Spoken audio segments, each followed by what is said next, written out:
Ya hemos venido emprendiendo un viaje que gracias al Señor ya hemos podido tocar prácticamente, bueno, ya tocamos completamente todo lo que tuvo que ver con el tema de las bienaventuranzas. Ya pudimos de esa manera introducirnos ya de manera más profunda y de una forma, digamos, tal cual como lo presenta el formato del capítulo 5 del libro de Mateo, que es el que ha estado haciendo objeto de nuestro estudio. Como ya saben, hemos iniciado esta serie que tiene que ver con el Sermón del Monte, cuyo estudio comprende capítulos 5, 6 y 7 del libro de Mateo.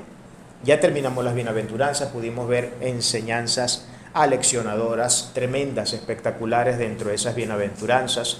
Las he estado compartiendo, de hecho, de forma, digamos ya de forma aislada cada bienaventuranza en el canal en estos días, para que así la gente pueda, de repente, porque yo sé que hay gente que no tiene la paciencia a veces para escucharse una enseñanza de hora y media, hora y 40 minutos en un solo dolor, ¿no? Como dice uno acá. Pero de repente así fraccionadamente las personas tienen un poco más de, digamos, posibilidad también por cuestiones de asequibilidad del tiempo, etcétera, ¿no? Porque sabemos que todos de alguna u otra manera nos ocupamos en nuestras labores y tenemos nuestras cosas que hacer, y a veces detenernos de repente a escuchar una enseñanza de 2 horas es un tanto más complicado que escucharlo fraccionadamente. Pero bueno, ahí está en el canal disponible, se han venido publicando cada una de las bienaventuranzas, usted las puede revisar. Y bueno, ya, gloria al Señor, pudimos dar término a ese estudio que fue bastante aleccionador. Ya para resumir rápidamente lo que pudimos ver en esas bienaventuranzas, dijimos de manera muy general que ellas son una proclamación, no son vaticinios, y que las mismas bienaventuranzas son un reflejo de los deberes que los cristianos debemos cumplir. La enseñanza de hoy no se aleja para nada de lo que las bienaventuranzas nos vinieron a decir en términos de lo que tiene que ser la praxis cristiana, en términos de lo que tiene que ser nuestra ortopraxis. Porque allí, como pudimos ver, estuvimos hablando de textos que sin duda alguna son un llamado directo a la operatividad cristiana, es decir, a la ortopraxis, a la práctica, a la puesta en marcha, a la acción de nuestra cristiandad a través de una serie de actitudes que todo cristiano debe, de luz y de cara al mundo, presentar para poder demostrar que ciertamente Cristo vive en sus corazones. Por eso en el día de hoy vamos a estar teniendo como objeto de nuestro estudio lo que entonces continúa luego de terminar las bienaventuranzas, porque vamos a llevar el estudio exactamente como nos los presentan los capítulos, justamente en el mismo orden en que se presentan todos los mensajes acá. Yo sé que este mensaje muy bien se pudo haber tocado juntamente porque el tema de la sal, porque hoy vamos a estar hablando de la sal, el cristiano es la sal del mundo, se puede tocar juntamente con la sal y la luz. Normalmente se tiende a tocar siempre la parte de la sal con la luz como un solo mensaje, ¿no? Sin embargo, yo por razones de querer siempre tratar las cosas con un poco más de profundidad y un poco ahondar más en detalles que son relevantes y que no podemos dejar pasar por alto, quise que solamente nos centráramos el día de hoy en el versículo 13, cuyo versículo hace una declaración solemne y que nuevamente sale de los labios de nuestro Señor Jesucristo, y tiene que ver con que el cristiano es la sal de la tierra. Entonces vamos a estar haciendo lectura del texto para que podamos ya entonces sí de manera más formal introducirnos en el estudio de hoy. En el nombre de Jesucristo leemos la palabra y pedimos que el Santo Espíritu de Dios nos llene de iluminación, de inteligencia, de sabiduría y de ciencia para que podamos discernir su gloriosa y santa palabra. Dice entonces Mateo 5, capítulo 13, de la siguiente forma: vosotros sois la sal de la tierra, pero si la sal se desvaneciere, ¿con qué será salada? No sirve para más nada, sino para ser echada fuera y hollada por los hombres. Bendita la palabra de nuestro glorioso Señor. Ustedes saben que la sal ha sido un recurso históricamente valiosísimo en diferentes culturas del mundo, valiosísimo, y la sal ha servido para innumerables cuestiones. Se ha utilizado la sal incluso para transar, para comerciar con mercancía. La sal fue un medio de pago que existía en la antigüedad, sobre todo en las regiones como África, Asia. También en la Edad Media en Europa se utilizaba mucho la sal también para transar y para hacer ciertos tipos de transacciones o ciertos tipos de intercambios comerciales. Algunos la denominaban incluso el oro blanco, implicando con ello el poder valorativo que le daban a la sal, y sin duda alguna ha tenido múltiples propósitos. Ha tenido múltiples propósitos, ha sido muy variopinto el propósito y la utilidad que la sal se le ha dado históricamente. De manera que es imposible negar que la sal sin duda alguna tiene una historia muy dilatada donde podemos encontrar en diferentes culturas vestigios de lo que la importancia de la sal representaba para ciertas culturas del mundo, sin duda alguna. Ustedes saben que una de las peores tragedias, y sin duda alguna yo creo que esto es algo que yo puedo afirmar con total certeza, es cuando personas se encuentran restringidas por cuestiones de enfermedades sistemáticas, como por ejemplo una hipertensión, o también podría ser el caso incluso de una diabetes. Ustedes saben que estos son personas que por regla general se encuentran restringidas mucho con ciertos tipos de alimentos que le están prohibidos comer. Pero no solamente con los alimentos, sino con ciertos condimentos. Lamentablemente uno de esos condimentos, sobre todo para el hipertenso, es la sal. Y yo creo que una de las cosas, y perdónenme el término que voy a utilizar, yo sé que va a sonar un poco incisivo, un poco fuerte el término, pero una de las cosas que hace miserable la vida de un ser humano es el hecho de no poder tener libertad de comer cosas que le gustan y cosas que, sí, sin duda, nosotros tenemos que ser sabios en la manera como nosotros nos alimentamos y tenemos que tener dietas que nos ayuden siempre a formar salud en el cuerpo. Pero es difícil a veces desconectarse de ciertos olores y sabores que están allí presentes, que están en todo hogar, que están en toda casa y que siempre queremos nosotros saborear. Por ejemplo, ¿saben qué cosa es bien insípida? Una comida sin sal. Yo sé que hay gente que ya se ha acostumbrado porque tendrá años lidiando con enfermedades sistemáticas de este tipo y le tienen prohibida la sal por completo. Sin embargo, aún incluso yo recuerdo que mi abuelita, y voy a traer esto como anécdota, recuerdo que mi abuelita, quien fue declarada hipertensa ya para los últimos 10 años de su vida, aproximadamente por allí más o menos pudo haber estado el tema, yo recuerdo que a ella no se le hacía nada con sal, sin embargo ella tenía un frasquito de medicina lleno de sal oculto debajo del colchón. Entonces, claro, se le preparaba la comida sana que se suponía que ella debía comer por razón de su enfermedad, pero luego no muy bien uno daba la vuelta y es que agarraba y sacaba aquel botellón y comenzaba a regarle la sal de la forma más indiscriminada que pudieran ustedes imaginarse, ¿no? Y esas son las cosas a las que llaman siempre las prohibiciones, y sobre todo las prohibiciones que tienen que ver con aquellas cosas que nos gustan tanto. ¿A quién no le gusta la sal? ¿Saben qué cosa es horrible? Comerse un huevo sin sal, por ejemplo, o comerse unas palomitas de maíz sin sal. Yo recuerdo, trayendo otra anécdota, una vez salí con un primo muy querido de la familia, le llamo yo el negro, y su mamá también le llama el negro, mi tía acá. Nos fuimos una vez para el cine y bueno, compramos unas cotufas. Yo le dije, denme las cotufas que yo le voy a echar la sal. Muchachos, ¿para qué fue eso? Yo he sido muy comelón de sal, a mí me encanta la sal. Y le agarré y le vacié casi medio pote de sal a la bolsita. Yo recuerdo cuando ellos comenzaron a comer, se les puso la boca así. Se les hinchó del tiro del montón de sal que tenía esa cuestión. Y entonces lo que hicieron fue purgar esa cosa y comenzar a sacarle toda la sal que pudieran, ¿no? Yo creo que de ahí fácilmente hubieran podido sacar media orilla de una playa, ¿no? Por la sal que le había echado yo a esa cuestión. El punto es que sin duda alguna es bastante feo comer sin la sazón que la sal produce en la comida. Es bastante feo, es muy desagradable. Imagínense que usted todo tuviera que comérselo sin absoluta pizca de sal. Porque yo sé que hay gente que no le gusta mucho la sal y le echa justo una medida que apenas para que medio se sienta, ¿no? Pero hay otros, como es el caso mío, que le gusta sentir la sal. Le gusta sentir la sal, sin embargo, bueno, ya yo tengo rato que no hago esas cosas, ya yo me he tenido que dejar esas malas costumbres, pero no es porque no quiera que no lo hago, sino porque otras razones que no me dejan hacerlo, ¿no? Pero el punto es claro, ¿no? Es muy insípida la comida, es horrible comer sin sal, es horrible no tener una comida sazonada con el punto que la sal le da a la comida, porque es que la sal sin duda alguna realza el sabor aún incluso hasta de las cosas que de repente no son ni siquiera muy de repente sabrosas para los gustos, ¿no? Entre gustos y colores, bueno, ya vaya usted a saber, ¿no? Los griegos le tenían una consideración tan importante a la sal que la llamaban teión. La palabra teión significa en griego divino. Para ellos era un recurso divino.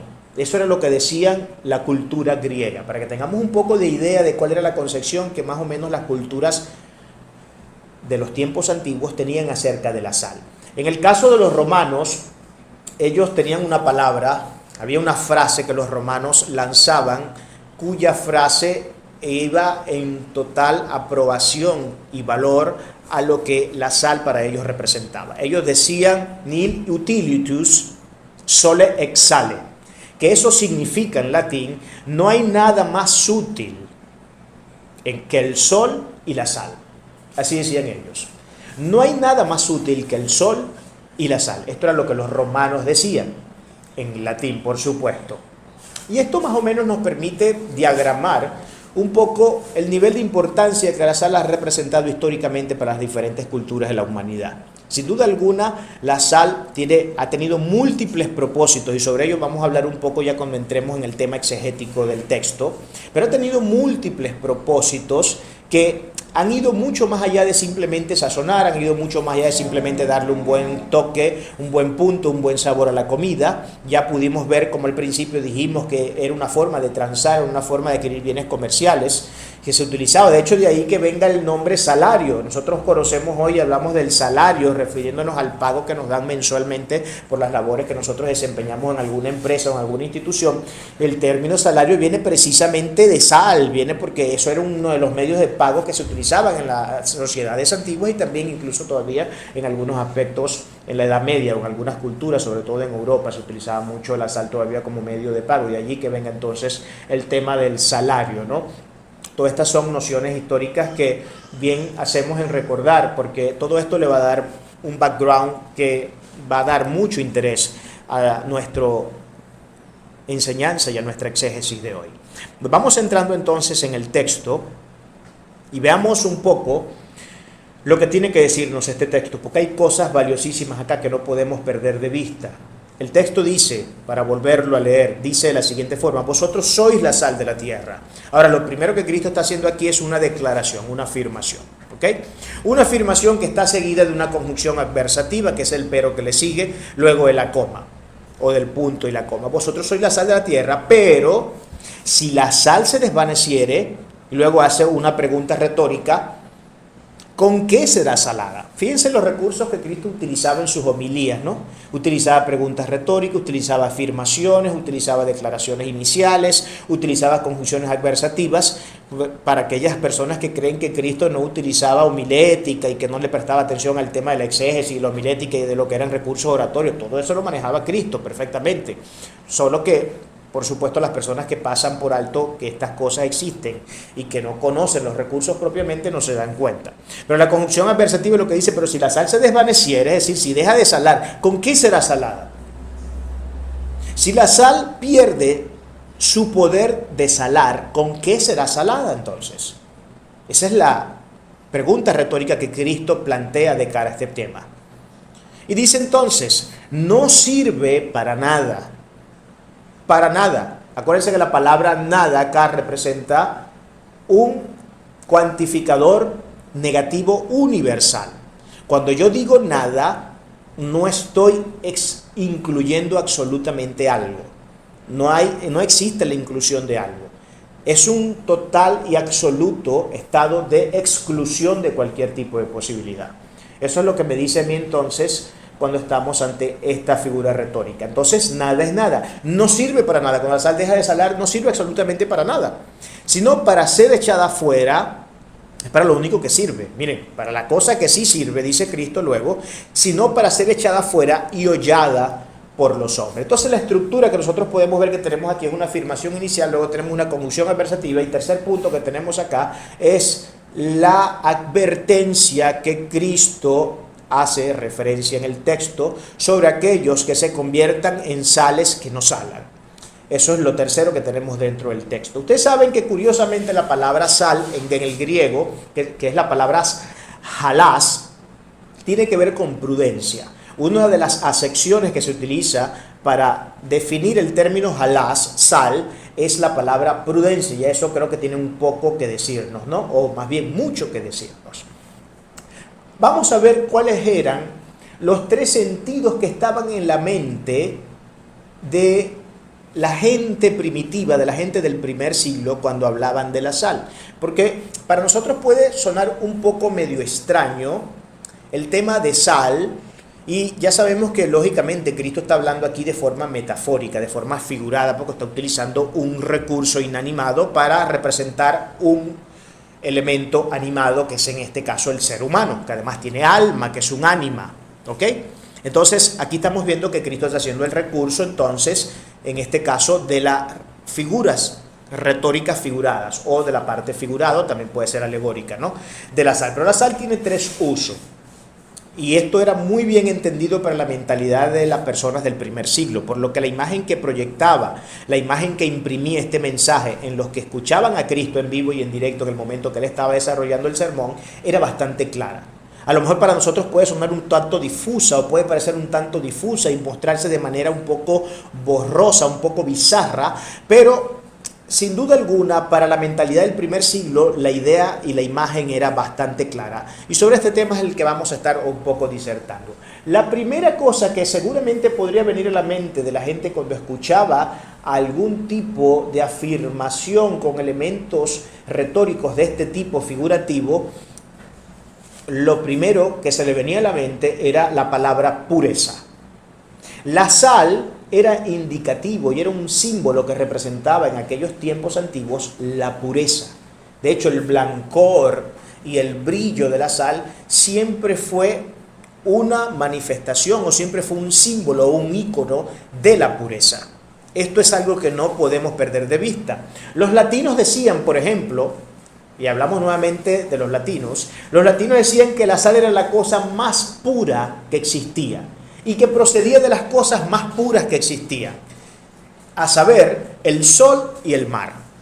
Eso era lo que creían los latinos. Era la cosa más pura que existía y procedía de las cosas más puras que existían, que tenía que ver con el sol por un lado, cosa la que ellos creían era purísima, y por el otro lado el mar, que también era purísimo para ellos. Y esa era la concepción que el mundo antiguo, en el caso por supuesto de los latinos, tenían acerca de la sal. Entonces, todas estas imágenes yo quiero que ustedes las vayan recolectando, porque vamos a ir presentando imagen por imagen. Y imagínense que usted tiene ahorita mismo en su mano una especie de álbum donde va a tener que comenzar a colgar una serie de imágenes que vamos a ir poco a poco acá nosotros de manera ordenada y sistemática vamos a ir presentando de poco en poco. Vamos a entrar entonces en lo que vendría a ser un poco la explicación de lo que es el tema entonces de la sal como un símbolo, lógicamente, de pureza para esta gente, ¿no? Ahora, una cosa que tenemos que hacer, sin duda alguna, ya que estamos hablando de pureza, es saber exactamente qué es lo que pureza representa, qué es lo que significa la pureza y cuál es la importancia de la pureza, sobre todo en términos de la aplicabilidad que ella tiene para el cristiano.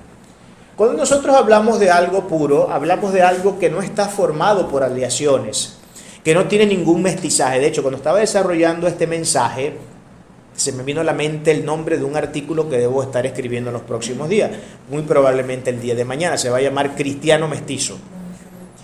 Cristiano mestizo. Ya usted sabe qué significa un mestizaje. El mestizaje, para que sepa, para que entienda, el mestizaje tiene que ver precisamente con un producto que es absolutamente antagónico, que va a contrapelo de la pureza. Entonces, si yo hablo que algo es mestizo, en pocas palabras lo que estoy diciendo es que ese mestizaje está impidiendo que haya condición y estatus de pureza en la persona.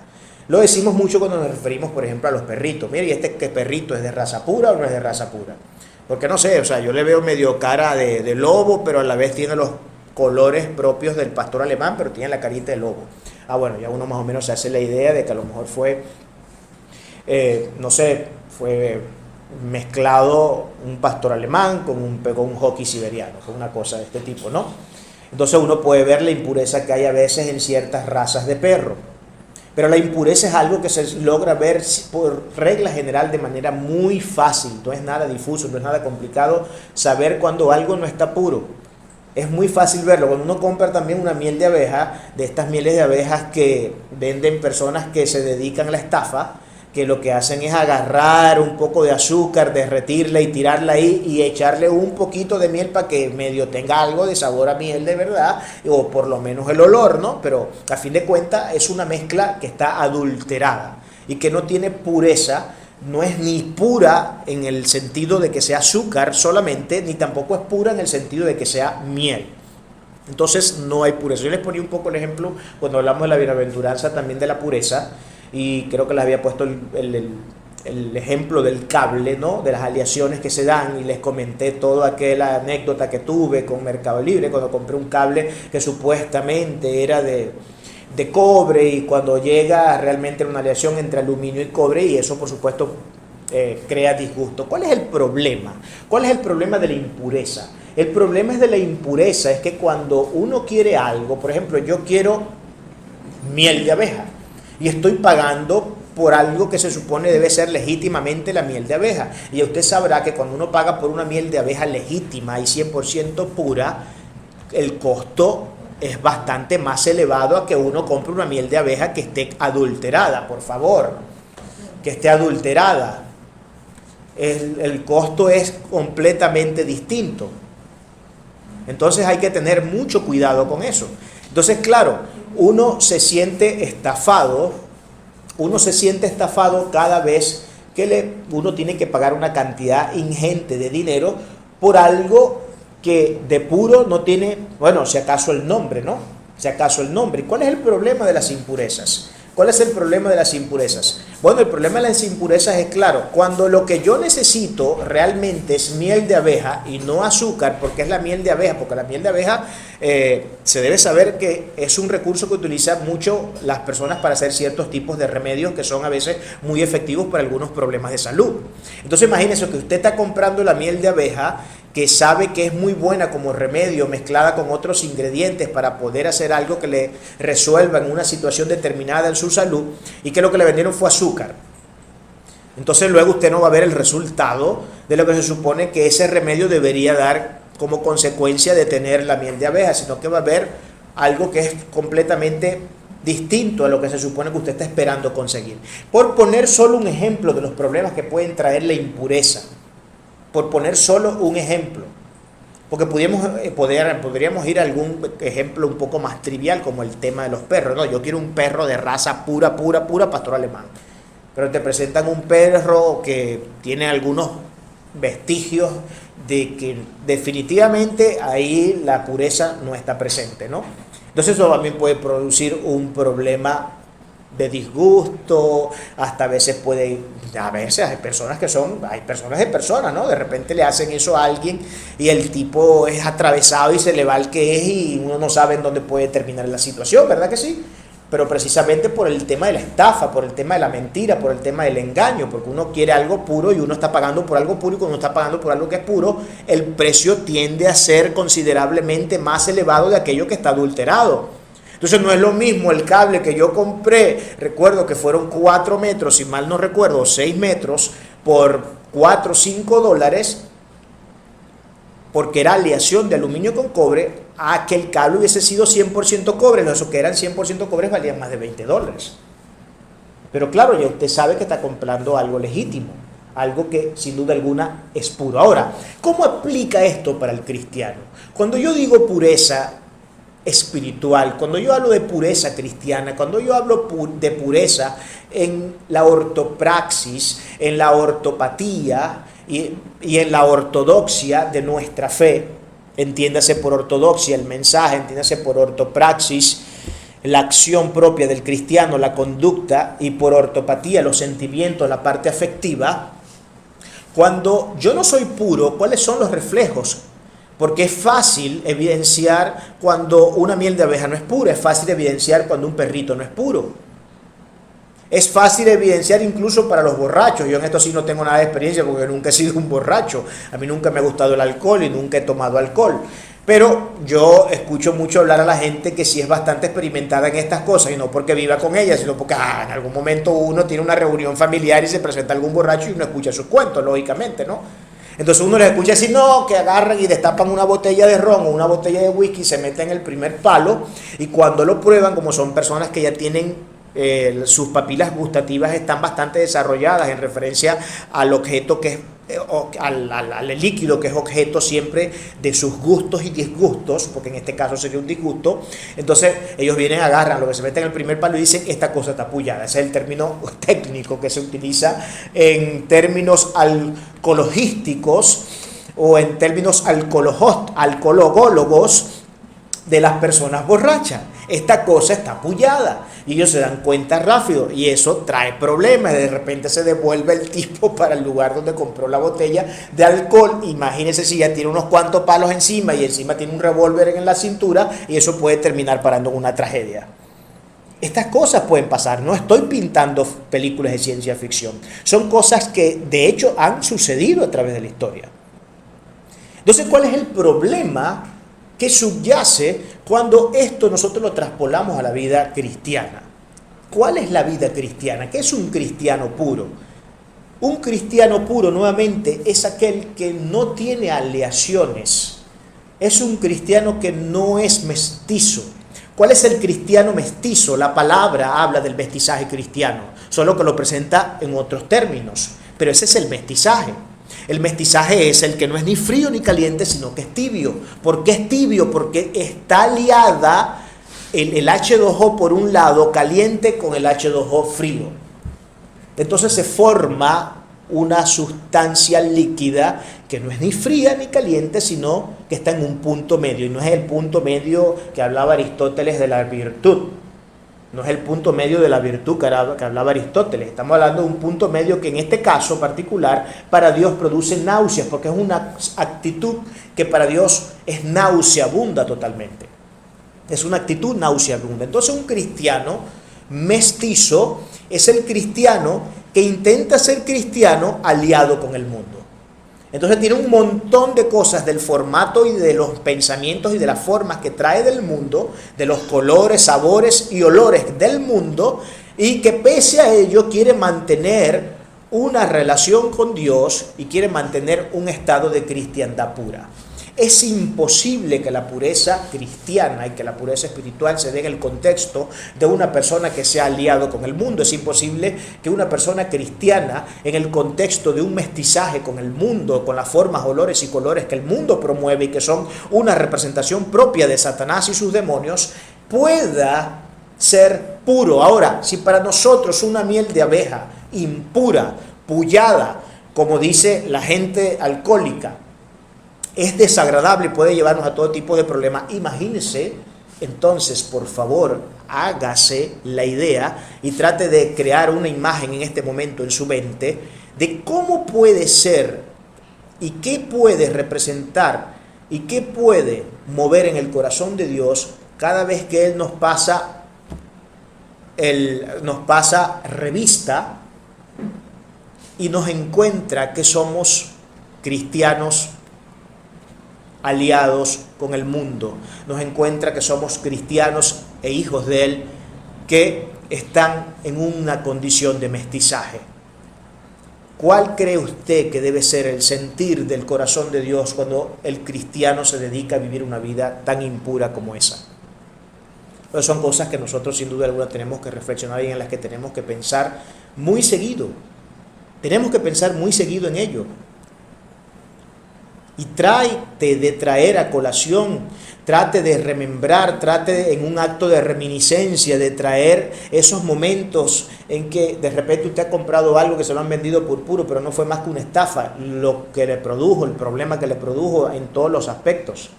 Bueno, yo creo que todo esto tenemos que elevarlo a niveles inimaginables de lo que debe causar en el corazón de Dios cada vez que Él nos halla de esa forma.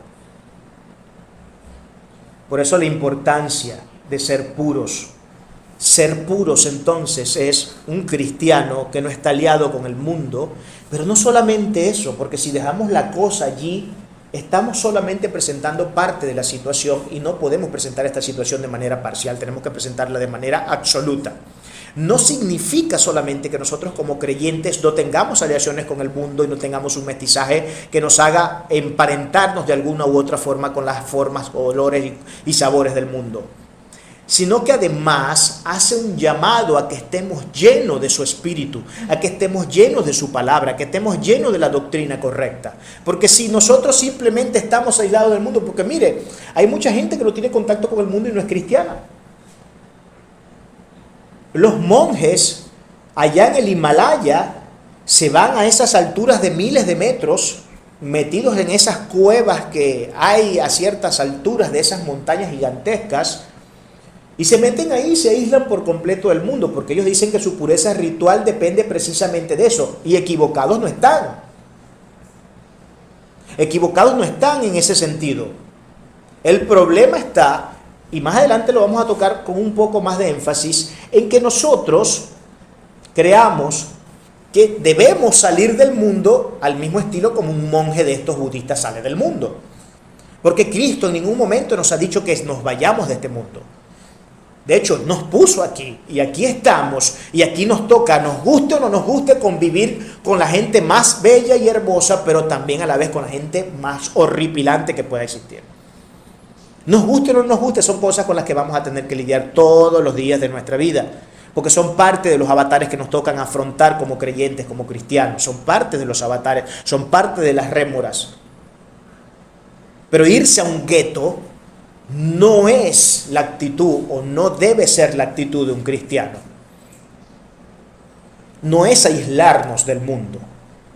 Entonces no solamente implica la pureza decir yo no tengo lesiones como el mundo y me hago como una especie de monje budista, me meto en una montaña de esa 40 grados bajo cero y luego bueno allí tengo toda mi vida y no tengo ningún tipo de contacto, no sé ni siquiera qué es un teléfono, no sé qué es un televisor, no sé qué son ninguna de estas cosas que nosotros tenemos en la tecnología del siglo XXI porque sencillamente nunca han tenido contacto con ella. Es estar lleno a la vez de la palabra de Dios, es estar lleno del Espíritu Santo de Dios. Y esa pureza, lógicamente, y más adelante lo vamos a ver que lo dice Pedro y también lo dice Santiago, esa pureza debe de generar en conductas. Porque una mente pura, llena del Espíritu Santo y de la palabra de Dios, siempre degenera en acciones y en operaciones que, sin duda alguna, están conectadas con sus creencias más firmes y profundas. Entonces, por eso es importante que el cristiano mantenga un estado de pureza. ¿Cuál es el segundo aspecto que podemos hablar de la sal? Hablamos entonces de que la sal primero es pureza.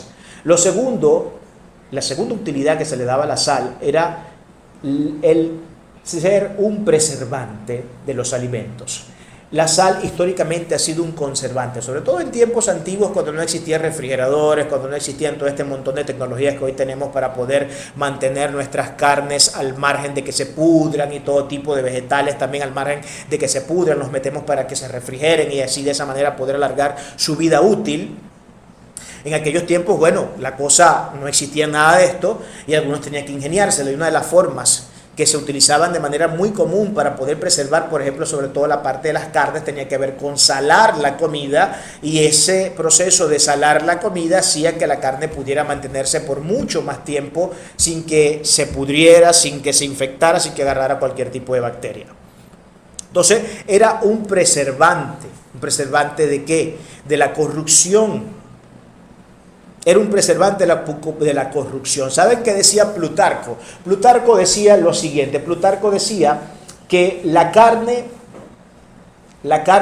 era un cuerpo corrupto, era un cuerpo podrido y parte de la carne también lo eras. Pero cuando esa pudrición de la carne era objeto de un proceso de salación, ¿qué era lo que pasaba? Él decía, era como volver el alma a un cuerpo que ya había fallecido. Eso era lo que decía Plutarco. Era como volverle el alma nuevamente a esa persona. Porque de esa manera él veía este asunto de la impureza de la carne, cuando no se sometía al debido proceso de la sanación. Otra de las cosas de las que esto nos debe llevar a pensar mucho es que nosotros debemos tener una actitud ante el mundo antiséptica. Antiséptica. Los antisépticos son esas sustancias químicas que suelen utilizarse en la piel para mejorar algún tipo de herida que de repente me he hecho, para que los microorganismos que pueden adherirse de repente a algún tipo de herida en la piel o en algún órgano no lleguen y luego infecten la parte de esa persona. Entonces, debemos fungir, al saber que somos preservantes también, como antisépticos, como personas que previenen la posibilidad de infecciones a través de los microorganismos. ¿Cuáles serían esos microorganismos? Podemos identificar nosotros cuáles podrían ser los posibles microorganismos que nosotros podemos presentar en este momento y que sin duda alguna, una vez somos objeto de ellos, comienzan a infectarnos aún más de lo que ya venimos desde el momento en que nacemos.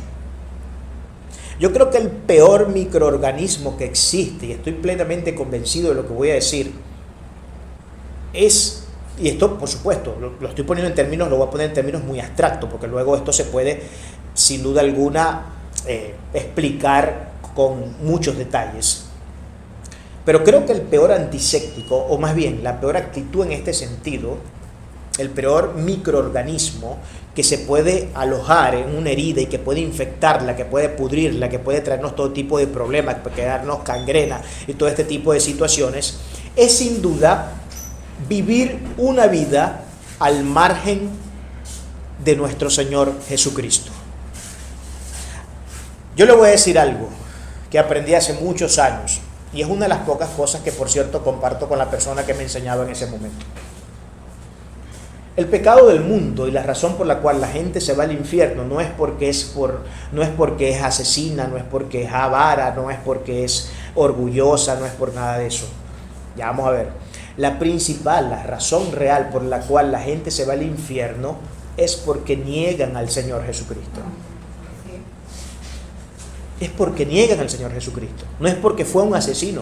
Porque el que fue asesino, el que fue violador, el que fue ladrón, una vez llega a Cristo, Cristo lo regenera y no vuelve a hacerlo nunca más, y esos pecados fueron echados a las profundidades del mar. Eso no es lo que te va a llevar al infierno. Es la imposibilidad de poder tener acceso a la persona y al trono de Jesucristo y de vivir una vida para Él. Por eso estoy profundamente convencido de que el peor microorganismo que puede llevar a la degeneración más profunda el ser del hombre, la condición humana, es vivir una vida al margen de este sagrado texto que nosotros llamamos Biblia. Porque este sagrado texto es el mejor expurgante que nosotros tenemos en la humanidad. Es la mejor forma de purificarnos que nosotros tenemos en la humanidad, porque aquí está impresa la voluntad del Dios Todopoderoso. Aquí está impresa la voluntad del ser que creó todo lo que existe en el universo. Aquí está impresa la voluntad del ser que lo sabe absolutamente todo, del ser que tiene aún contabilizados los cabellos que usted tiene en su cabeza y los vellos que tiene en todo su cuerpo. Todo eso lo sabe el Señor. Él no tiene problemas con eso. Los problemas siempre, como diría el predicador, están del cielo para abajo, nunca en el cielo. Los problemas siempre están abajo, los problemas siempre los tenemos nosotros los seres humanos.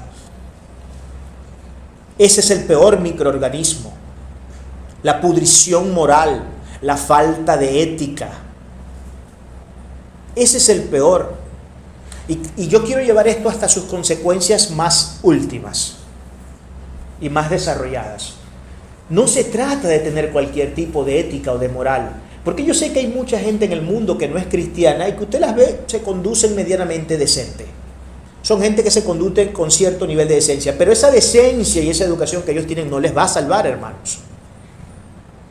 El día que les toque ser llamados a juicio, ya todos nosotros sabemos para dónde van a ir estas personas, porque esto no se trata de la meritocracia propia de cada persona. Esto no se trata de los méritos que yo pueda tener, de qué tan bueno, tan bondadoso yo soy, de qué tan caritativo, de qué tanto ayudo yo a mi vecino, de qué tanto ayudo yo a mi familia, de qué tantas cosas buenas hago, de qué tan responsable soy con mi trabajo, de qué tan responsable soy con mi estudio, de qué tan responsable sea en cualquier cosa que yo haga y de qué tan excelente y exitoso pueda ser en la vida. Eso no depende absolutamente de nada de esto. Esto depende única y exclusivamente de que Cristo viva en nosotros y de que el acto de justificación, de la transferencia, de la imputación, de esa justificación de nuestro Señor Jesucristo se haya adherido sobre nosotros. Que hayamos sido regenerados en nuestros espíritus. Porque esa gente de afuera que se engaña al decir que ellos son buenos y que son correctos, esa bondad, esa supuesta bondad y esos supuestos niveles de educación que tienen no le van a salvar, no le van a servir de nada el día que tenga que afrontar al Señor en el trono del juicio blanco. No le van a servir absolutamente para nada. Antisépticos tienen que ser los cristianos. Antisépticos. Debemos ser como esa sustancia química que busca erradicar esos microorganismos que torturan la salud de la gente. Y el peor estatus de enfermedad que existe no es la enfermedad que nosotros experimentamos en nuestro cuerpo físico. No es estarse muriendo por un cáncer, no es estarse muriendo por un SIDA. Esas no son las peores enfermedades del mundo. La peor enfermedad que nació hace miles de años, dependiendo a qué idea del Génesis usted se adscriba, ¿no? Si usted es de la Tierra joven, dirá que son 6.000 años. Si usted es de la Tierra antigua, dirá que son aproximadamente 750.000 años de la creación del hombre. Cualquiera sea la teoría que usted maneje. La peor enfermedad que históricamente ha existido en la humanidad es la enfermedad del alma, la inmoralidad, la impureza. Esa es la peor enfermedad que ha existido históricamente en el ser humano, porque es la enfermedad que lleva a la segunda muerte, porque la enfermedad del cuerpo lleva a la primera muerte, pero si esa primera muerte ya fue atada porque Cristo estaba en tu corazón, no podrás ir a la segunda muerte. Pero la enfermedad del alma y que nunca se sana es la que lleva a la segunda muerte. A saber, la segunda muerte es la que refleja y se recoge en el registro de los últimos capítulos del libro de Apocalipsis. Y es cuando después del juicio del trono blanco, después de haber sido resucitada la gente que murió en perdición, Cristo las resucita para luego darles el juicio y la sentencia final, y entonces el infierno será echado en el lago de fuego, dice el libro de Apocalipsis. Eso es lo que dice allí la palabra, de manera muy sencilla y clara. Entonces, hay que tener esto presente, sin duda. La tercera función y última de la sal, para los efectos, por supuesto, de nuestro estudio, no es que la sal no tenga otras funciones, porque ya pudimos ver que en la misma introducción pudimos arrojar algunos otros tipos de elementos, ¿no? Algunos otros tipos de datos. Pero la tercera función tiene que ver con la sal como sazonador. Como sazonador. El cristiano debe ser a la vida, escúcheme esto bien, el cristiano debe ser a la vida lo que es la sal para la comida. Y ya dijimos en la introducción, y por eso quise decirlo en la introducción, lo insípido y horrible que es comer sin sal. Ahora, un cristiano que no es sal, es decir, un cristiano que no es puro, es insípido. Y no le da sabor absolutamente a nada. Es un cristiano con serios problemas. Lo trágico del mundo es que la gente, por regla general, conecta al cristiano con exactamente lo contrario. Se supone que nosotros somos las personas que debemos darle sabor a la vida. No es que se supone, es que esa es la realidad. Eso es lo que dice el texto bíblico. Nosotros tenemos que darle el sabor a la vida. Sin embargo, la percepción y la cosmovisión que el mundo tiene acerca de los cristianos es totalmente contraria a la que la Biblia dice que debe ser. Y voy a dar algunas menciones de lo que algunos personajes en la historia importantes dijeron acerca de los cristianos, y luego luego de ver algunos pensamientos acá, luego de hacer un recorrido de algunos pensamientos, vamos a ver cuál es la forma de presentar esta situación hoy y qué es lo que el siglo XXI piensa de cara a esta situación. Por ejemplo, vamos a empezar con un Swinburne. Swinburne dijo lo siguiente: Tú has conquistado, pálido Galileo. El mundo se ha puesto gris de tu aliento. Eso dijo Swinburne. Tú has conquistado, pálido Galileo. El mundo se ha puesto gris de tu aliento. Gris. No es un mundo de colores. Según la percepción de este hombre, el cristianismo ha vuelto la vida gris. Eso es lo que este autor está diciendo. La vida se convirtió en algo insípido, sin sentido. Y esta gente, estos cristianos, estos profesantes de esa mitología de un ser humano que lo subieron a una cruz y murió y que supuestamente resucitó un tercer día, son los principales responsables de que la vida no sea de colores, sino que sea en escala de grises. Que todo lo veamos como se veía en la televisión en los años 50, 60, a blanco y negro. E incluso podríamos ir más atrás, cuando ni siquiera el cine hablaba. Blanco y negro y encima no hablaba. Así de insípido. Interpretan y traducen las personas del mundo a los cristianos. Eso fue lo que dijo Swinburne. Pero vamos a ver qué dice un Juliano, por ejemplo, porque el emperador Juliano lo expresa luego de haber soltado el poder político Constantino. Le sucede Juliano en el trono imperial. Y Juliano también tuvo que decir unas cuantas cosas acerca del cristianismo. Miren lo que dice Juliano. Les habéis mirado a la cara a estos cristianos. Les habéis mirado la cara. Ojos hundidos, mejillas pálidas, pechos de tabla, pierden la vida reconcomiéndose, incentivados por la ambición. Para ellos también brilla el sol, pero no lo ven. La tierra les ofrece su plenitud, pero ellos no la quieren. Lo único que desean es renunciar y sufrir para morirse lo antes posible. Qué manera más trágica de presentar la vida, ¿no? De cara hacia un grupo que, por supuesto, estoy adversando. Eso es lo que diría entonces el emperador Juliano. Esta gente es, en pocas palabras, para resumir todo esto en una palabra, es miserablemente miserable. Eso es lo que dijo Juliano. El cristiano es un ser miserable, completamente miserable. Él dijo que el cristiano le quitaba la vivacidad propia a la vida. Que el ser cristiano, entre otras cosas, una de las cosas que impide el ser cristiano es precisamente el hecho de que no nos permite vivir. Eso es lo que él decía, esa era la forma de pensar de él. Ahora, tenemos a un Oliver Wendell Holmes que dice otra cosa muy interesante.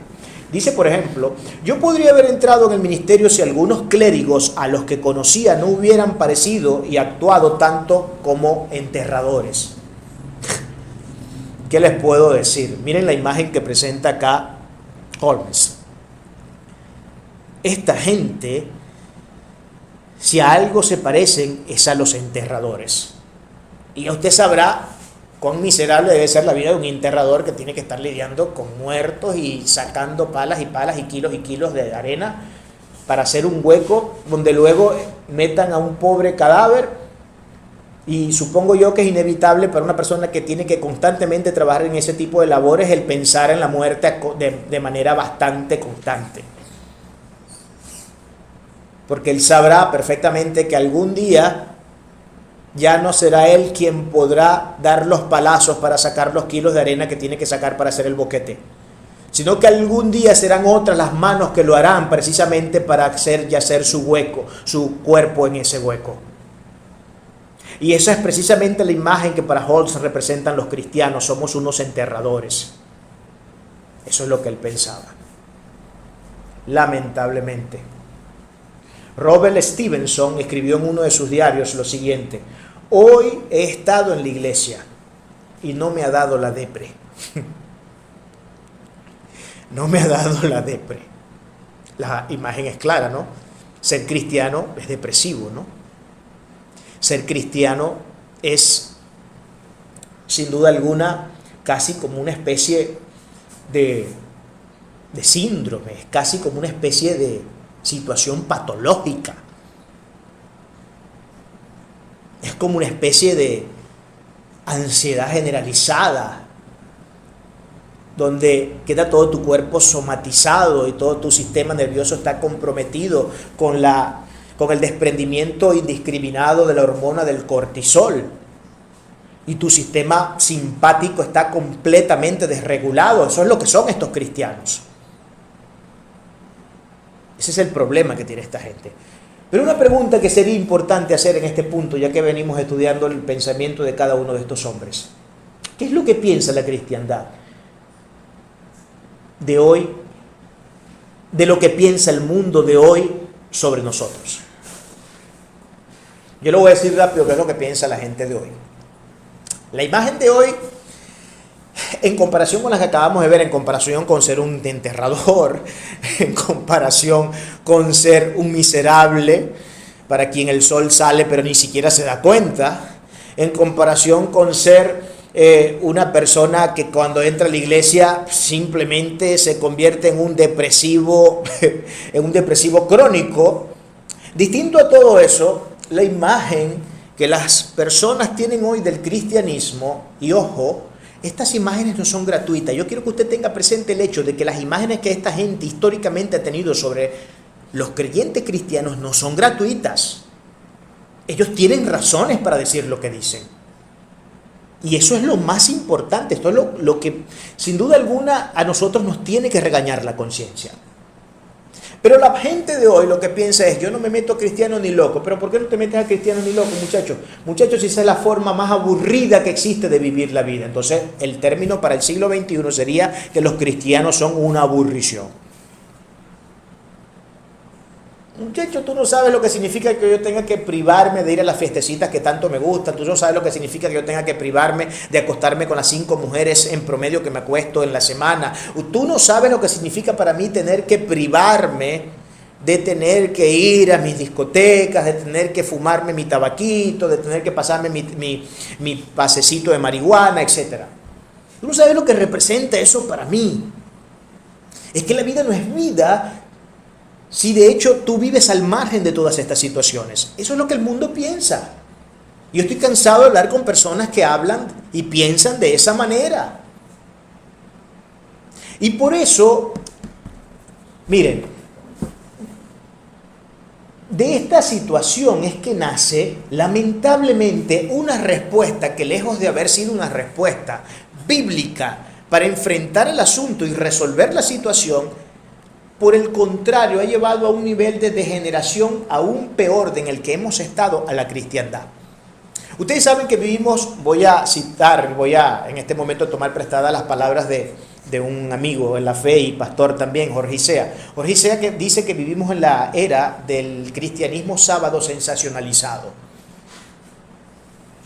Por cierto, anoche tuve un sueño, me desperté soñando donde me habían invitado a predicar en una iglesia, pero antes de pasar yo a la iglesia a predicar, el pastor que me había invitado, que por cierto es una persona a quien conozco y con quien trabajé por muchos años, primero presentó todo un show de circos. Entonces, cuando a mí me sube al púlpito, lo primero que yo hago es derribarle todo el rancho, porque hasta en los sueños lo hago.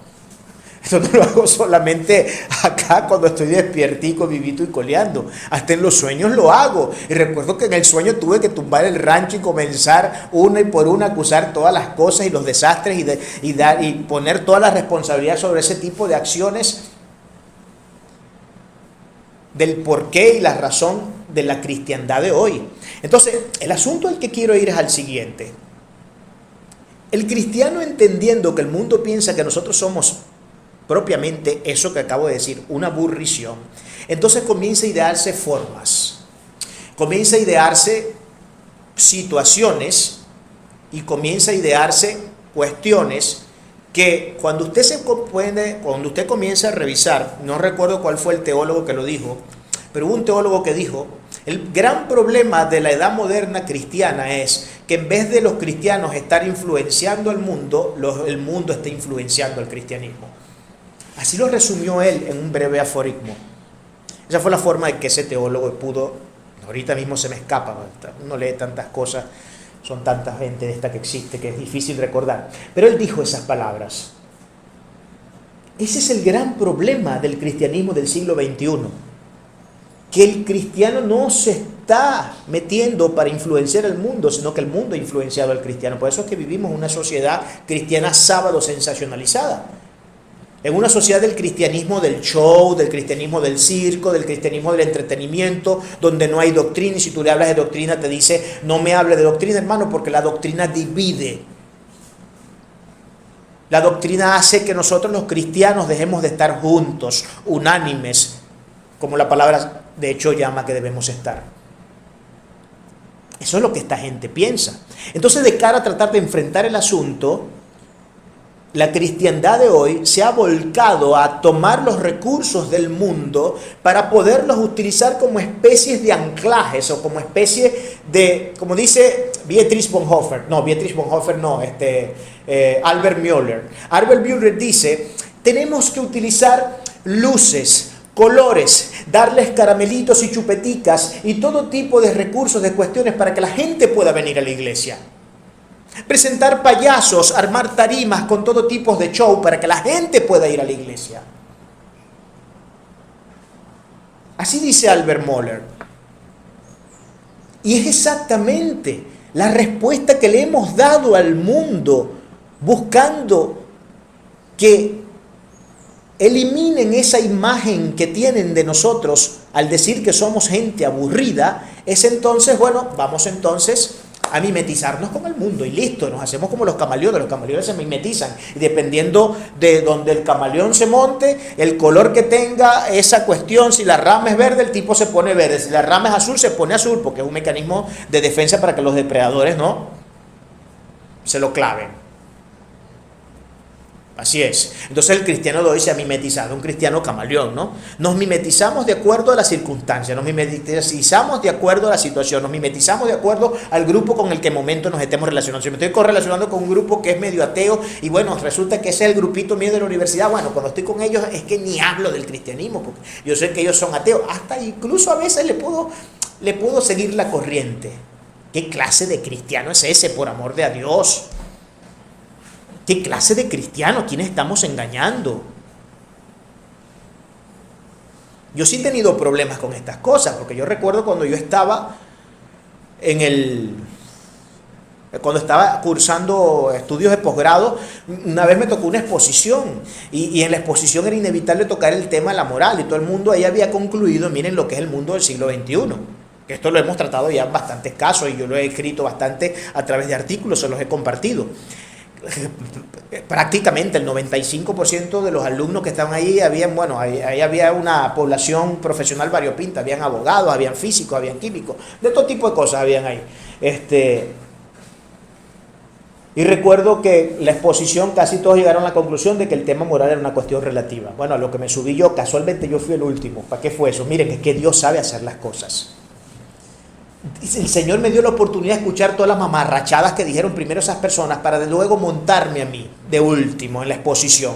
Cuando yo me monté, como así, me pasó exactamente lo que le pasaba a Jesucristo donde quiera que él iba. Cada vez que Cristo hablaba, se armaba el polvero. Y eso era lo que pasaba. ¿Y qué fue lo que me pasó a mí ahí? Exactamente eso. O sea, se armó el polvero, hasta la profesora, una tipa bastante ilustrada, se me fue encima. Pero yo no me paré, a mí eso no me intimidó. Que yo estuviera ahí rodeado de un montón de rancios agnósticos y ateos, eso a mí me interesaba un pito. Yo tenía un mensaje que debía ser bien elocuente y que debía salir de mi boca. Yo estaba comprometido con ese mensaje y ese mensaje yo tuve que lanzarlo. Entre 40 alumnos que había, contando los 3 profesores que había. Que tenían no sé cuántos doctorados, no me interesan los doctorados. Lo que yo tenía que decir, tenía que decirlo. Y lo dije. Y Dios se glorificó porque más de 6, 7 personas se me acercaban a preguntarme cosas sobre Dios.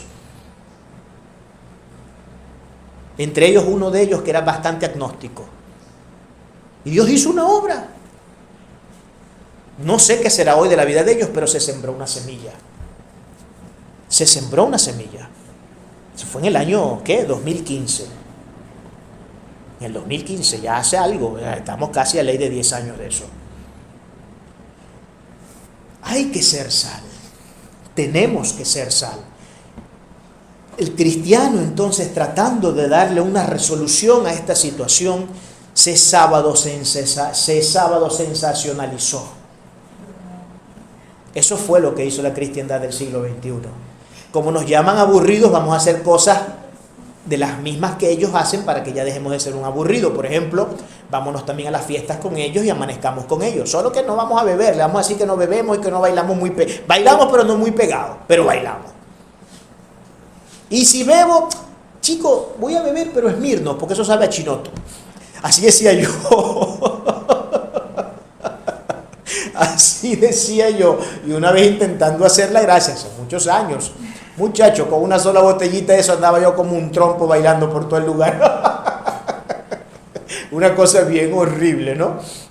Bien horrible, porque yo me engañé, yo pensaba que esa cosa en verdad no era alcohol, no era nada de eso. O sea, a mí me lo dieron y en mi ignorancia, en mi ¿cómo se llama esto? En mi inocencia, yo dije, pues esta cosa, esto es chinoto, y a mí me encanta, de hecho, la bebida que más me encanta de las bebidas gaseosas es el chinoto. Vamos a darle con esto, muchachos, ¿para qué fue eso?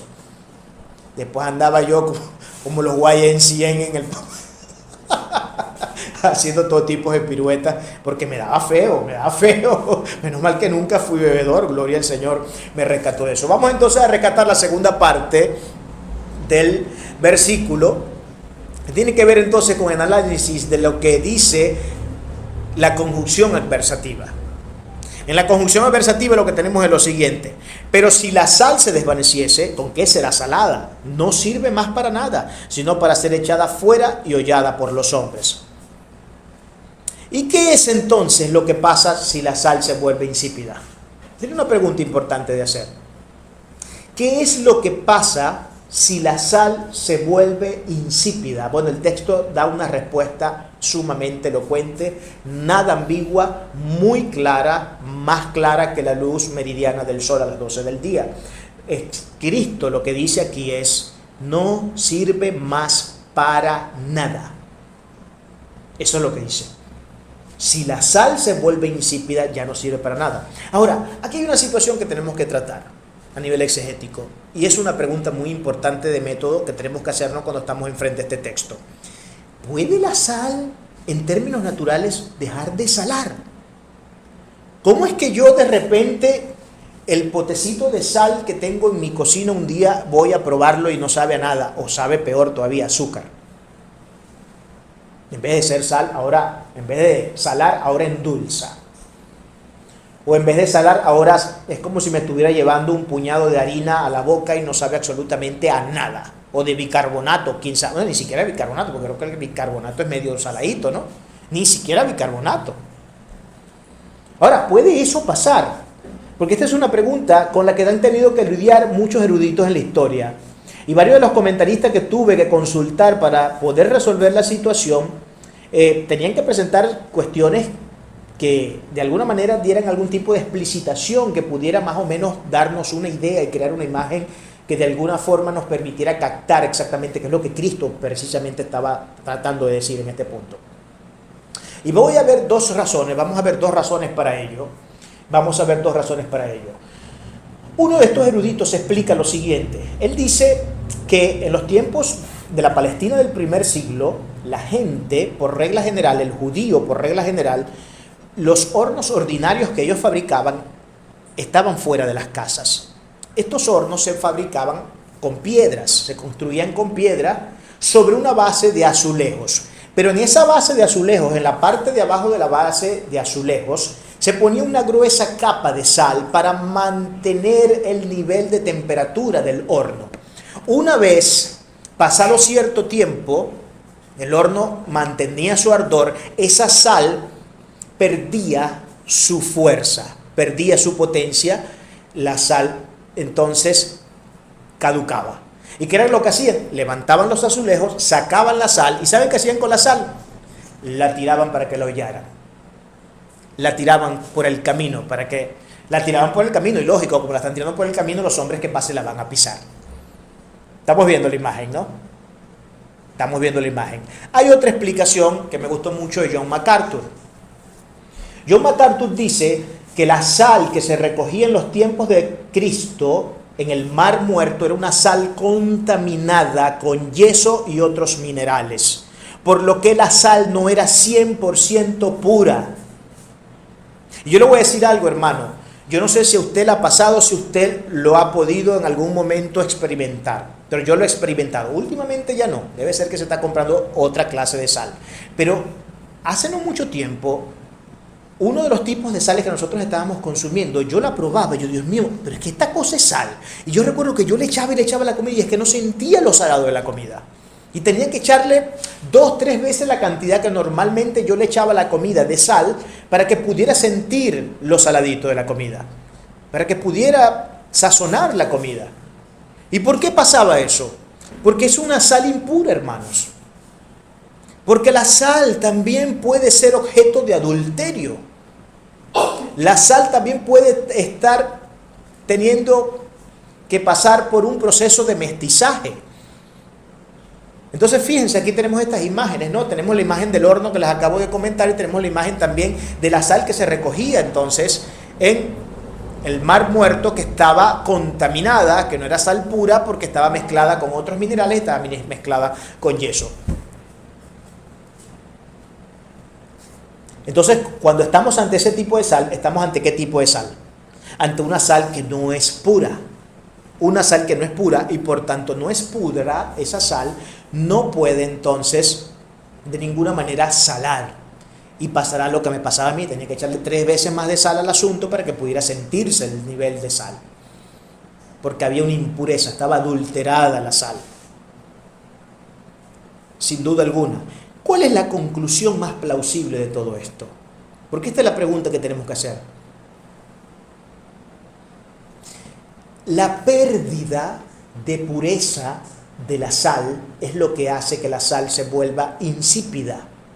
¿Y sabe algo? Una vez que la sal se ha vuelto insípida, no puede volver a salar. Y por eso Cristo presenta en este texto una pregunta retórica y dice, ¿y si la sal pierde su sabor, con qué será salada? ¿Con qué será salada? Una pregunta retórica que Cristo está haciendo. Y esa pregunta retórica tiene una respuesta. ¿Cuál es la respuesta? Es que no hay posibilidades de salar lo que ya no tiene sal, compadre. Eso tienes que botarlo, ya eso no sirve, eso se desechó, eso se pudrió, ya eso no tiene ningún tipo de efecto sobre absolutamente nada, porque ya eso perdió todo su valor, como mineral, perdió todo su valor, perdió todo lo que podía tener, lo que podía ser. Ya no hay nada que hacer. Entonces, esa es la conclusión lógica. La sal ha perdido su pureza. Solamente las sales, escuche esto, solamente las sales que pierden la impureza pueden dejar de salar. Y para eso es una advertencia. Serán echados, serán tirados y hollados por los hombres. Hollado por los hombres. Ahora, una pregunta que hay que hacerse aquí entonces es la siguiente, porque ustedes saben que es inevitable que transitemos por las sendas de la parte soteriológica cuando entramos en una situación de este tipo. Porque entonces la pregunta que tendríamos que hacernos acá sería la siguiente. ¿Está hablando entonces esto de cristianos verídicos, auténticos, que en un momento se alían tanto con el mundo y son tan mestizos que luego dejan de salar? ¿Y qué significa dejar de salar? Ya vimos los 3 sentidos que tiene la sal. Ser puros. Dejar de salar es porque perdiste la pureza, te aliaste con el mundo. Dar sazón, sabor a la vida, la perdiste también. ¿Y cómo damos sabor nosotros a la vida? Con nuestras buenas acciones, con nuestro buen proceder, con un material moral y ético que sea replicable para otros, que nos haga ser ejemplos delante de las sociedades. Perdimos el poder de preservar también. ¿De preservar qué? A la gente del mundo que se está pudriendo por el pecado. Y que nosotros, teniendo la santa y gloriosa palabra de nuestro Señor Jesucristo, no hacemos nada para resolver la situación. Entonces la pregunta es, ¿puede un cristiano verdadero y legítimo, a quien Cristo llama sal, a quien Cristo llama la sal de la tierra, dejar de salar? Porque si dejamos de salar, hay una advertencia de juicio. Y está clara en el texto. Si dejamos de salar, hay una advertencia clara en el texto. ¿Cuál es la advertencia? Está clara, seremos echados y seremos hollados por los hombres. Pero ¿puede el cristiano vivir esa contingencia? Es la pregunta. ¿Puede un cristiano vivir esa contingencia? ¿Podemos nosotros los cristianos, una vez habiendo sido llamados por el Señor, haber sido regenerados por el Señor, habemos pasado por todo el proceso del Ordo Salutis, estamos en un proceso de santificación progresivo, que ya sabemos que se da de manera sinergista? ¿Puede eso pasar? ¿Podemos retornar a nuestros orígenes mundanos y luego olvidarnos y convertirnos en absolutos apóstatas? ¿Sabe qué pasaba? Cuando una persona se convertía en apóstatas en los tiempos del primer siglo, ¿sabe cuál era una práctica muy común entre algunas sinagogas judías? Que pasaba a veces que una de las personas que era de la sinagoga se convertía en un apóstata, se iba, pero luego se arrepentía y volvía de nuevo a la fe. ¿Sabe qué hacían con esas personas? Eso era una práctica común en algunas sinagogas e incluso entre algunos cristianos del primer siglo. ¿Saben qué hacían? Agarraban a esa persona y le hacían que se tumbaran a la puerta de la iglesia para que cuando estuvieran entrando los feligreses al servicio, todos le pasaran por encima, los pisotearan, por el entendimiento que ellos tenían del texto. Eso hacían. Llevaban la cosa a literalizarla de esa forma, ¿no? Es una mala práctica, o sea, estaban equivocados al hacer eso. Eso no es lo que Dios está pidiendo. Pero bueno, esa era la práctica que ellos tenían, pues eso era lo que ellos hacían. ¿Qué les puedo decir? Era una práctica, o sea, pisaban a toda esa gente, los países. Usted se convertía porque se convirtió en un apóstata, agarraban y los ponían como la alfombra de la entrada de la sinagoga, de la iglesia, para que entonces todo el que fuera pasando, imagínese usted el suciero y lastre que traían las sandalias de esas personas que vivían en un desierto. ¿Cuánta arena, hermano? ¿Cuánta arena en esas cotizas? ¿Cuánta arena en esas sandalias, en esa chancleta? No sé, pongo todos los términos por el que nos esté escuchando en otro lado y no entienda lo que estoy diciendo, ¿no? Los zapatos, el calzado, pues, las sandalias, las rameras, ramales, no sé cómo es que le dicen en otro de los países, algo así es. Ese era uno de los temas, ¿no?, que esta gente aplicaba. En última instancia, ¿qué significa ser entonces un cristiano que deja de salar y por qué deja de hacerlo? Un cristiano que deja de salar, ¿y por qué deja de hacerlo? La razón por la cual deja de hacerlo es porque pierde su pureza. Se alió con el mundo. Al aliarse con el mundo y ya no ser puro, no tiene que ofrecerle al mundo más que propio mundo. Porque si yo estoy sábado sensacionalizado, como diría Jorgito, si yo estoy sábado sensacionalizado, ¿qué es lo que sucede? Que entonces yo voy a llevar mi teatro de títeres, mis circos, a donde quiera que yo vaya, y la gente no va a distinguir entre nosotros y un cristiano verdadero. Por eso es que mucha gente hoy allá afuera dice, caramba, pero es que estos cristianos de ahora sí son light. Miren cómo, Dios mío, estas cosas tienen que llevarnos a nosotros a pasar 50 años llorando sin descanso. La misma gente del mundo llega a tener un nivel de conciencia mayor que el propio cristiano al decir, esta gente está viviendo un cristianismo light. Pueden llegar a articular a través de su pensamiento y de su razón y de lo que reflexionan. Quizás no es la forma de vivir el cristianismo y nosotros no la vemos. Y el mundo la logra ver a veces mucho mejor y más rápido que nosotros. Vergüenza ajena tiene que darle al cristiano que de tal manera se conduce en la vida. Vergüenza. No puede causarnos otra cosa distinta a la vergüenza. Eso es lo que pasa. El cristiano que no sala es aquel que no preserva ni da sazón a la vida. La razón de la impureza se ha vuelto un mestizo, aliándose con el mundo y queriendo a la vez mantener su fe. Pero este tipo de cristiano, dice la palabra del Señor, no sirve para absolutamente nada.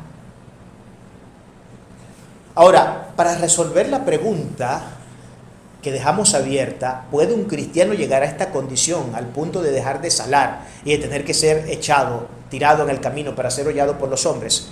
Vamos a ir a unos textos que nos arrojan una luz meridiana sobre este asunto, para que tengamos claro qué es lo que está exactamente pasando en esta situación. Miren lo que dice 2 Pedro 2, del 21 al 22. Porque mejor les hubiera sido no haber conocido el camino de la justicia. Miren lo que dice Pedro, pero mejor les hubiera sido no haber conocido nunca el camino de la justicia que después de haberlo conocido, volverse atrás del santo mandamiento que les fue dado, pero les ha acontecido lo del verdadero proverbio. Y aquí viene la respuesta. Miren lo que dice Pedro acá. Les ha acontecido lo del verdadero proverbio. El perro vuelve a su vómito y la puerca lavada a revolcarse en el camino. ¿Cuál es entonces la respuesta que nos está dando el texto bíblico? Un cristiano real no puede dejar de salar, porque el cristiano será preservado por Dios. Pero a los que les pasa eso es porque siempre fueron unos puercos, o porque siempre fueron unos perros. Y si fueron puercos o fueron perros, yo distingo puerco y yo distingo perro de cristiano, porque un cristiano no es ni un puerco, no es un cerdo y tampoco es un perro. ¿Estamos claros en esta idea? Entonces, lo que está diciendo el apóstol Pedro, es el que se vuelve atrás, es decir, el cristiano o la persona que dejó de salar, es porque nunca fue cristiano, porque resulta que toda la vida siguió siendo lo que ha sido siempre estando en el mundo, un perro o un cerdo, una de las dos cosas. Siendo un perro volvió a su vómito, porque el perro vuelve a su vómito, y siendo un cerdo se volvió nuevamente a su cochinero. Y allí resolvemos la pregunta soteriológica. ¿Puede un cristiano volver atrás y degenerarse al punto de dejar de salar? No, el que es verdadero cristiano no deja de ser cristiano. Puede tener caídas, puede tener momentos y situaciones difíciles y complicadas que tiene que resolver y puede pasar a veces un tiempo para hacerlo. Pero nunca deja de ser parte del redil y siempre vuelve, como el hijo pródigo, ¿verdad? El hijo pródigo volvió. ¿Y qué hizo el padre? Lo regañó, le metió una patada. Cuando lo vio venir a la distancia, le dijo a sus arqueros que le lanzaran una flecha y que lo atravesaran de punta a punta. No, el padre lo agarró, lo abrazó, lo besó, lloró con él, le puso vestiduras nuevas, le puso un anillo, mandó a hacer un fiestón, mató al mejor cerdo, al mejor carnero, la mejor cuestión que tenía allí para su hijo que había vuelto. Eso puede pasar con un cristiano legítimo. En momentos de nuestra vida nosotros podemos llegar a tener situaciones tan complicadas, tan comprometedoras, que nos podemos convertir en especies de pródigos. Pero el pródigo, en el texto, el pródigo nunca se presenta como una figura de perdición. Se presenta como una figura que tuvo su momento de perdición, que se arrepintió y volvió arrepentido, donde se muestra, por cierto, que el centro de la parábola esa no está ni siquiera en el pródigo, está en la misericordia y en la gracia del Padre, que no le importó lo que el tipo había hecho y lo recibió con amor igualito y le dio todo lo que siempre le había dado. Así hace nuestro Padre Celestial también con nosotros. Una última cita para que terminemos. Miren lo que dice Lucas sobre el tema de la sal, que es bien serio. Lucas 14, del 34 al 35, nos dice de la siguiente forma: buena es la sal, mas si la sal se hiciere insípida, ¿con qué sazonará? ¿O con qué se sazonará? Ni para la tierra ni para el muladar es útil. Hermano, esta imagen es durísima. Esta imagen que Lucas está presentando acá es incisiva, es dura, es severa. Es algo que cuesta metabolizar, es algo que cuesta tragar, algo que cuesta digerir. Es como lanzarse un mondongo a las 3 de la mañana. Algo así, y acostarse de una vez. Imagínense que se lanza una olleta de 2 litros de mondongo a las 3 de la mañana y se acuesta de una vez a un automático. Algo así de difícil de metabolizar esto, porque dice Lucas, ni para la tierra ni para el muladar es útil. O sea, este tipo de sal no sirve ni para abono de tierra, ni para el muladar. ¿Usted sabe qué es el muladar? El muladar era el lugar, voy a ponerlo en términos de la imagen y del término que sí nosotros conocemos, el relleno sanitario. El lugar donde echan todos los desechos de lo que recogen los camiones del aseo urbano en cada casa. El muladar es el basurero donde echan el estiércol, donde echan la pudrición, donde echan la basura, la escoria, todo aquello que no sirve. Está diciendo Lucas acá que la sal que deja de salar no sirve ni siquiera para ser echada en el estiércol. O sea, en pocas palabras, el estiércol no puede darse el lujo de recibir algo que vale menos y es más podrido que ellos, que es alguien que ha dejado de salar. Estamos viendo la imagen, lo dura que es. Es una imagen dura, complicada. Esto es más difícil que comer bocachico, muchachos. Complicada la imagen. Y termina diciendo, no es útil ni para eso. La arrojan fuera. El que tiene oídos para oír, oiga. Y acuérdense que esto siempre son oraciones de advertencia. Cuando dice la palabra el que tenga oídos para oír, oiga, es porque lo que están diciendo ahí es algo bien serio. Y bien hacemos en recoger y poner en práctica. El que tenga oídos para oír, oiga. Sin duda alguna. Qué glorioso el mensaje del Señor. Cuán difícil es deformar las palabras tan elocuentes y claras de Cristo para este mensaje. Su enseñanza jamás peca de ambigua o irrevelante, hermanos. Más bien, es todo un caudal de riquezas invalorables. Cristo ha dicho que somos la sal del mundo. Esa afirmación es rica en contenido y para la mente de quienes lo escuchan en vivo y en directo desarrollar su sermón, era muy clara la imagen que imprimía en sus cerebros. Al decir Jesús de un cristiano que es la sal de la tierra, revela el rol del creyente en un mundo que siempre ha estado en abierta rebelión contra Dios y su voluntad. La sal preserva, funciona como antiséptico, que es usado para evitar la corrupción, la descomposición y enfermedad espiritual de los hombres. A la vez pudimos ver que también es un sazonador de la condición humana, una condición que necesita con urgencia ser descontaminada con el carácter y el mensaje de Jesucristo, que debe ser proyectado por cada persona que siga sus huellas. Esos que llamamos cristianos, puesto que están adheridos a la enseñanza de Jesús y buscan imitarlo. Para llevar a cabo tan grande empresa, se debe evitar el mestizaje con el mundo. Hermanos, no debemos formar alianzas con las costumbres de un mundo perdido al cual Cristo, como juez supremo, en su venida, jugará con vara de hierro para muerte eterna. Por eso, el llamado tan profuso del sagrado texto nos orienta a la pureza, a no estar mezclados con formas, olores y sabores que proyecta el propio infierno y sus demonios y que bien replica el mundo en que vivimos, y nuestra advertencia es muy clara al respecto. Si no somos sal, seremos hollados por los hombres, pisoteados y echados fuera. Un cristiano mestizo es un no puro, alguien que no es caliente ni frío y que tarde o temprano volverá como el perro a su propio vómito. El mundo gime por la manifestación de los hijos de Dios. La sociedad necesita ser atendida en su más grande enfermedad, esa que formula vivir sin Cristo, bajo las pasiones más bajas y desordenadas que descuartizan el más mínimo indicio de luz. Ser sal es un imperativo de la ética cristiana. No se puede ser cristiano sin ser sal.